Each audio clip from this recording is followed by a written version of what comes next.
আসসালামু আলাইকুম। এক্সপার্ট হলিডের পক্ষ থেকে সবাইকে জানাই অনেক শুভেচ্ছা। কানাডা ভিজিটর ভিসা রিঅ্যাপ্লাই করার সঠিক নিয়ম সম্পর্কে আজকে আপনাদের সংক্ষেপে ধারণা দেওয়ার চেষ্টা করব। যারা প্রিভিয়াসলি কানাডা ভিসা অ্যাপ্লাই করে রিফিউজ হয়েছেন, আবার রিঅ্যাপ্লাই করার চিন্তা ভাবনা করছেন, তারা সম্পূর্ণ ভিডিওটা দেখার চেষ্টা করবেন। কজ এই ভিডিওতে আপনাদের কিছু ইনফরমেশন শেয়ার করব যেগুলো আপনার রিঅ্যাপ্লাই করার ক্ষেত্রে অবশ্যই অ্যাপ্লাই করতে হবে।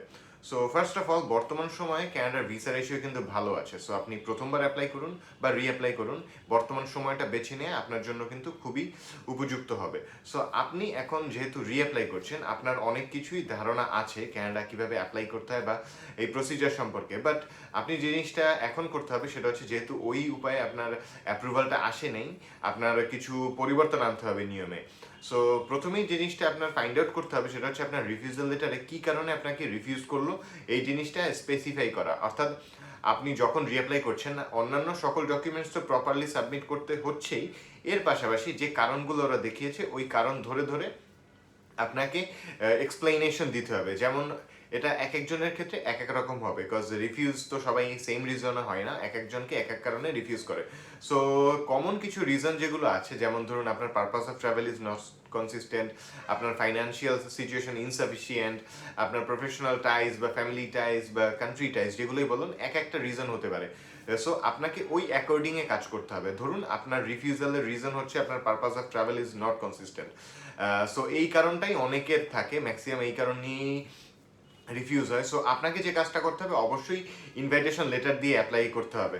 সো সাধারণত ইনভাইটেশন লেটার দিয়ে অ্যাপ্লাই করলে ভিসা অ্যাপ্রুভাল চলে আসে, বাট অনেকের ইনভাইটেশন লেটার দেওয়ার পরেও এই রিজনটা দেখায়। সেক্ষেত্রে আপনার যেটা করতে হবে, আপনার ওই ইনভাইটেশন লেটারটা আগে যেরকম ছিল, সো ইনভাইটেশন লেটারে অনেক রকম হতে পারে। অনেক সময় ইনভাইটেশন লেটারেই মেনশন থাকে আপনি কোথায় যাবেন, কেন যাচ্ছেন, সব ডিটেলগুলো, কবে থাকবেন, কতদিন থাকবেন, এই জিনিসগুলো ডিটেল থাকে। বা অনেকগুলোতে জাস্ট নর্মাল একটা পেজে একটা ইনভাইটেশন লেটার থাকে, ইনভাইটের ডিটেল থাকে না। সো আপনি চেষ্টা করবেন যে ইনভাইট করছে ইনভাইটারের ডিটেল সহ আপনি সাবমিট করার, তাহলে আপনার ভিসাটা হওয়ার সম্ভাবনা থাকবে। আর এর পাশাপাশি আপনি যে প্রপার একটা ট্রাভেল প্ল্যান করছেন, কবে যাবেন, কবে দেশে ফেরত আসবেন, এই জিনিসগুলো মেনশন রাখতে হবে এবং আপনার উদ্দেশ্যটা কি এটা ওদেরকে বুঝাতে হবে।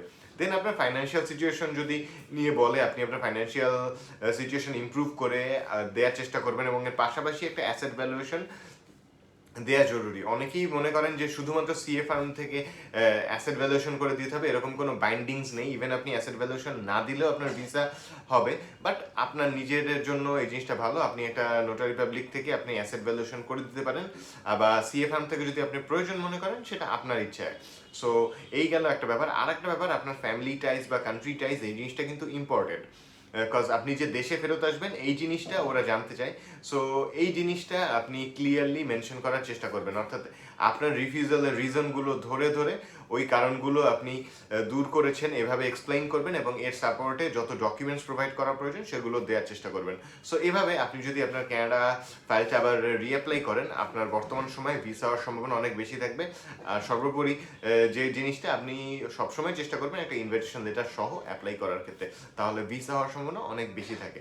সো আজকের ভিডিও মূলত এতটুকুই। কানাডা ভিজিট ভিসা রিলেটেড যে কোনো ধরনের হেল্পের প্রয়োজন হলে সরাসরি ভিজিট করতে পারেন আমাদের অফিসে, বা কল বা নক করতে পারেন স্ক্রিনে দেওয়া নাম্বারে। সবাইকে অনেক ধন্যবাদ।